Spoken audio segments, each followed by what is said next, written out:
The earlier session we were discussing with respect to the rights of an unpaid seller against the goods property passed to the buyer. Here rights of an unpaid seller against the goods case we are going to discuss, that is we have against the goods and against the buyer personally.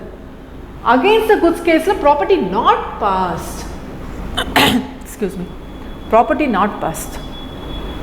Property pass ஆச்சுன்னா ownership pier கிட்ட போயிடுச்சு. அப்போ as an unpaid seller நான் என்னென்ன பண்ண முடியும்னு பார்த்தீங்கன்னா right of lien, right of stoppage and transit, right of resale, 3 right பார்த்தோம். But in addition to that here the property also has not passed. அப்போது யார்கிட்ட இருக்குது ஓனர்ஷிப்? எங்கிட்ட இருக்குது. ரைட். கான்ட்ராக்ட் ஆஃப் சேல்னால் ஓனர்ஷிப் ட்ரான்ஸ்ஃபர் பண்ணிவிட்டு பணத்தை வாங்கியிருக்கணும். இங்கே இந்த கேஸில் ஓனர்ஷிப்பும் எங்கிட்ட இருக்குது ஆஸ் எ செல்லரா. And moreover I'm an unpaid seller. Goods என்கிட்ட இருக்கலாம், இல்லாமலும் இருக்கலாம். ஓகே, ஏன்னா position of goods is different. Hope you remember the terms.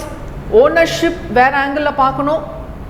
Okay, ஓனர்ஷிப்போட வேணால் ரிஸ்க் சேர்த்து பார்த்துக்கலாம். ஓனர்ஷிப்புக்கு வந்து நம்ம ப்ராப்பர்ட்டின்னு கூட சொல்லலாம். ஓகே, கொஞ்சம் இந்த டேர்ம்ஸ் எல்லாம் கொஞ்சம் ரிமெம்பர் பண்ணிக்கோங்க. It will be helpful for discussing the rights. Delivery what you call as position is different. So position என் கையில் இருக்கிறனால நான் ஓனர்னு சொல்ல முடியாது. பொசிஷன் உங்கள் கையில் இருந்தாலும் நான் ஓனராக இருக்க முடியும். And apart from that another payment மூணுமே டிஃப்ரெண்ட் ஆங்கிளில் பார்க்கணும். பட் இது மூணுமே யார்கிட்ட இருக்கலாம்னா அன்பெய்ட் செல்லர் கிட்ட இருக்கலாம். இந்த கேஸில் property not passed. So ownership யார்கிட்ட இருக்கு? செல்லர் கிட்ட இருக்கு. பேமெண்ட் அன்பெய்ட் செல்லராக இருக்கா, அப்போது பேமெண்ட் எஸ் பண்ணலை அன்பெய்ட் செல்லர். பொசிஷன் இருக்கலாம், இல்லாமலும் இருக்கலாம், பார்க்கலாம். ஸோ இன்கேஸ் ப்ராப்பர்ட்டி பாஸ் ஆகிருந்ததுன்னா ரைட் ஆஃப் லேன் இருக்குன்னு பார்த்தோம். The earlier case you can refer the earlier session.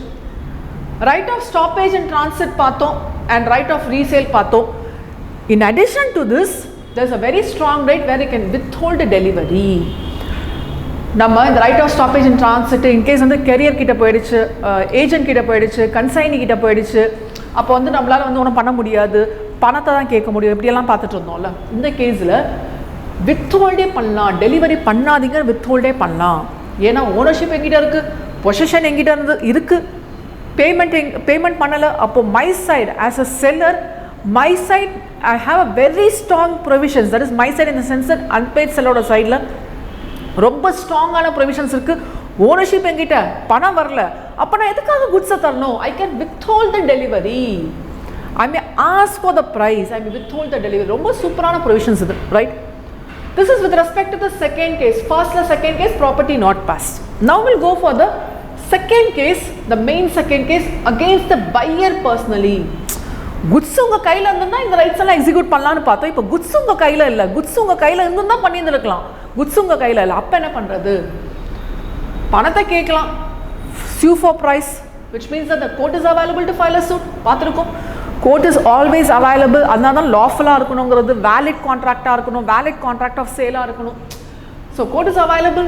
Go to the court of law and file a suit. Case file பண்ணலாம். Sometimes வந்து என்ன பண்ணுவாங்கன்னா தப்பாக ரெஃப்யூஸ் பண்ணிடுவாங்க. Wrongful refusal by the buyer to accept the goods. தப்பாக refuse பண்ணிடுவாங்க, வாங்கிக்க மாட்டேன்னு சொல்லிடுவாங்க.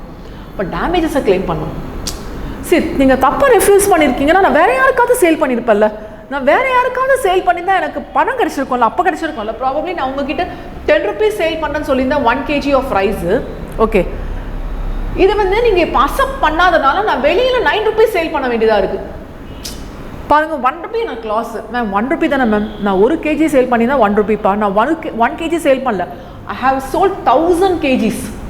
அப்போ 1000 into 1 rupees லாஸ், ரைட்? அப்போ 1000 rupees நான் டேமேஜஸாக கிளைம் பண்ணலாம். மானிட்டரி காம்பன்சேஷன் சொல்லுவோம் டேமேஜஸ் தான். Okay, if you have any doubts in the டேர்ம்ஸ்னா I would advise you to suggest you to go and refer the Indian Contract Act. Indian Contract Act ஸ்ட்ராங்காக இருந்தால் this will be very easy. 11th ஸ்டாண்டர்டில் ஸ்கூலில் state போர்டில் படிச்சிருப்பீங்க. அப்படி இல்லைன்னா நீங்கள் வந்து கான்ட்ராக்ட் ஆக்டை பார்த்துட்டு வந்து பார்க்குறது better. Sale of goods act just the principles taken from the Indian contract act. So can sue for the damages. First one, sue for the price, sue for the damages in case of non-acceptance. Third case, sue for cancellation of the contract before due date. Cancellation of the contract before due date. ஒன்றும் இல்லைப்பா, இது வந்து breach of contract. Okay, கான்ட்ராக்டை ஓப்பனாக cancel பண்ணிடுறாரு. எப்போ? Payment பண்ணுறதுக்கு முன்னாடியே cancel பண்ணிடுறாரு. நான் பேமெண்ட் பண்ண மாட்டேன்ட்டு. He gives a open statement that he wants to cancel the contract. அப்போது இந்த மாதிரி கேன்சல் பண்ணதுக்காக டியூ டேட் முன்னாடியே கேன்சல் பண்ணால் நான் என்ன பண்ணலாம்? இல்லை கொஞ்சம் வெயிட் பண்ணி பார்ப்போமே, வெயிட் பண்ணி பார்க்கலாம், continue and wait and watch.